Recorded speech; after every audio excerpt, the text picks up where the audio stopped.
Coverage of the 142nd running of the Kentucky Derby begins on today's TMJ4 at 3 this afternoon. Our very own George Mallet breaks it all down for us. The fleet-footed Pharaoh's historic run started at Churchill Downs when he won the Kentucky Derby in dominating fashion.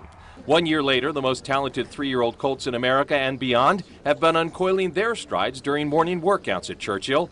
As the overwhelming favorite, Nyquist, got a bath this morning, his jock, Mario Gutierrez, acknowledged that everyone will be gunning for his colt. Anything can happen in horse racing, so you can't overlook anybody. You have to be aware of all the competition that we have, because I know everybody else is going to just be worried about me as well. Want to beat the favorite at the betting windows? There are some longer shots with lots of talent. Creator won the Arkansas Derby and sits at 10-1 on the morning line. Outwork won the Wood Memorial. At 15-1, he could pay big. Majesto hasn't won any stakes races, but has turned in blazing workouts of late. He's at 30-1.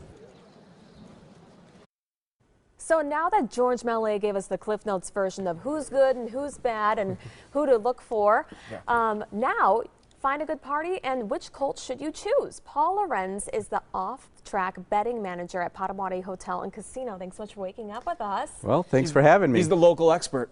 Exactly. That's right. So Nyquist, is he the one that is the best to vote, not vote for, but best to bet odds. Well, definitely the best odds. And every reason I can give you to bet Nyquist, I can almost tell you not to, because he's undefeated. He won the Breeders' Cup Juvenile. All that stuff is for him and against him, because there's 19 other horses in that wanting to beat him. Speaking of other horses, if you're looking for a bet with worse odds, or better depending on how you want to look at it, is Majesto still looking good at 30-1? Well, again, he's one of the 20, and anything in a 20-horse field, anything can happen. What would you say is one of your horses, if longer shot horses that you're eyeing up? Well, one of the longer ones would be not as long, but it's 11 Majesto. I'm sorry, you said Majesto. Yeah. Exaggerator. Sure. If it gets, you're the weatherman. If it's going to be a little off in Churchill, that's the one to look at. Okay. And also Brody's Cause, the 19. Okay. So tell me what it's like at Potawatomi Casino. There's even a hat contest. It's like you're a little mini Kentucky Derby. Well, seeing you can't get to Louisville right now, come to Potawatomi. We open up the off-track betting room at 8:30.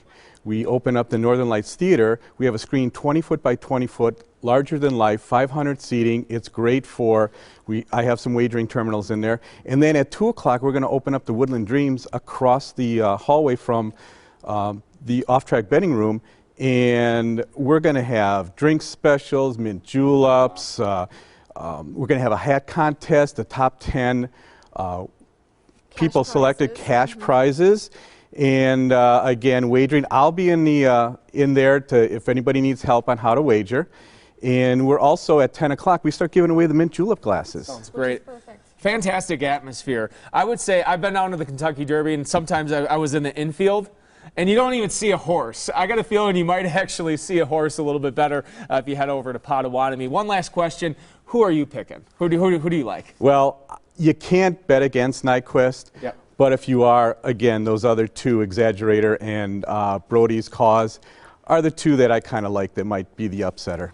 Sounds good. Right, well, thank you so much. Once again, coverage of the Kentucky Derby begins at 3 o'clock this afternoon right here on our station, today's TMJ4. We have a link to all the events happening at Potawatomi Hotel and Casino in the links section of TMJ4.com.